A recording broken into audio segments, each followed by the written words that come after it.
नमस्कार. गुरुदेव ॲस्ट्रॉलॉजीमध्ये आपल्या सर्वांचे स्वागत करतो.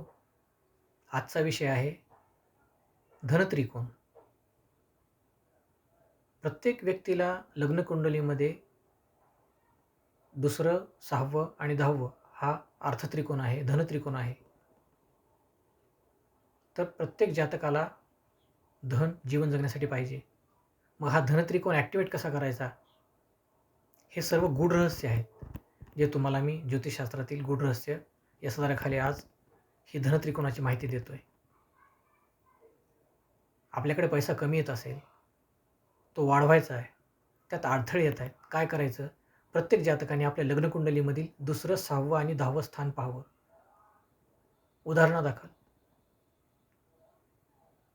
मेष लग्नकुंडली आहे. मेष लग्नकुंडलीमध्ये द्वितीय स्थानी वृषभ राशी येते, 6व्या स्थानी कन्या आणि 10व्या स्थानी मकर.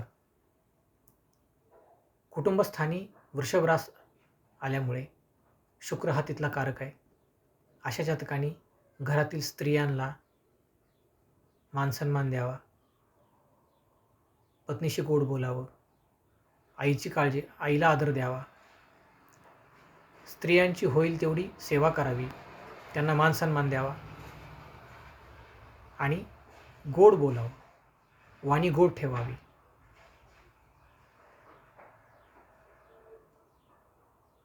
सहाव्या स्थानी कन्या रास आहे. अशा जातकांनी बौद्धिक सेवा करावी. सेवा क्षेत्रामध्ये, बौद्धिक कार्यामध्ये कधीही शॉर्टकट अवलंबू नये. कारण 6व्या स्थानी कन्या रास आहे, ती बुद्धीची रास आहे, बुधाची रास आहे. या ठिकाणी जर तुम्ही शॉर्टकट न घेता कार्य मन लावून केलात तर सेवा जे कोणती तुमची सेवा कार्य असेल, नोकरी, व्यवसाय, त्यातून तुम्हाला खूप चांगल्या प्रकारे लाभ मिळेल. आणि तिसरं स्थान आहे तुमचं कर्मस्थान, नोकरी व्यवसायाचं 10वं स्थान, तिथे मकर रास आहे. त्या ठिकाणी ते तर साक्षात शनी महाराजांचं स्थान आहे. शनी महाराजांना न्यायाची चौकट आवडते. त्या ठिकाणी तुम्हाला कष्ट करावे लागतील. स्वतःच्या नोकरी व्यवसायामध्ये सत्यवादी राहा, सत्यानं कार्य करा. जेवढं तुम्ही जास्तीत जास्तरित्या खरे बोलाल, मन लावून कार्य कराल, तेवढं तुम्हाला कार्यक्षेत्रामध्ये पदोन्नती मिळेल, धन मिळेल. हा धनत्रिकोण ॲक्टिव्ह झाल्याच्या नंतर व्यक्तीचे जीवनामधील आर्थिक अडचणी दूर होतील. त्याचप्रकारे वृषभ राशीला धनत्रिकोण 3, 7, 11 आहे. अशा जातकांनी कुटुंबामध्ये बौद्धिक कार्य करावं, सेवा क्षेत्रामध्ये स्त्रियांना आदर राखावा, स्त्रियांचा अपमान करू नये आणि त्यांच्या कार्यक्षेत्रात सत्यवादी राहावं. कारण पुन्हा तिथे 11 ही कुंभ रास आहे, शनीची रास आहे. कष्ट करावे लागतील, कल्पना, क्रिएटिव्हिटीचे अवलंबी करावे लागेल.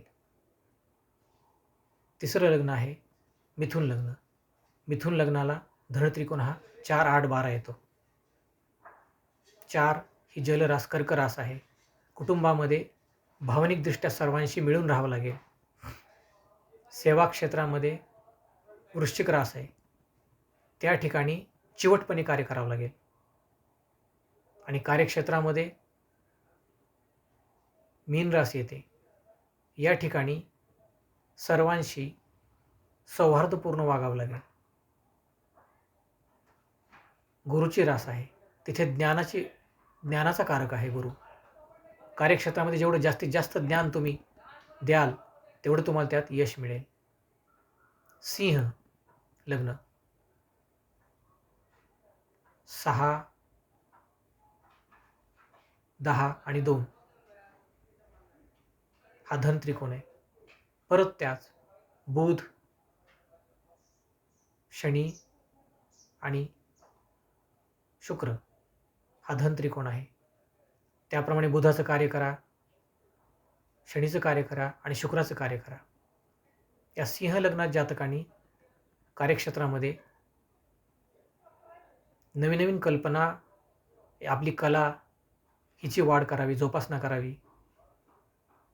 कार्यक्षेत्रातील स्त्रियांना मानसन्मान द्यावा, त्यांना कधी अवमान करू नये.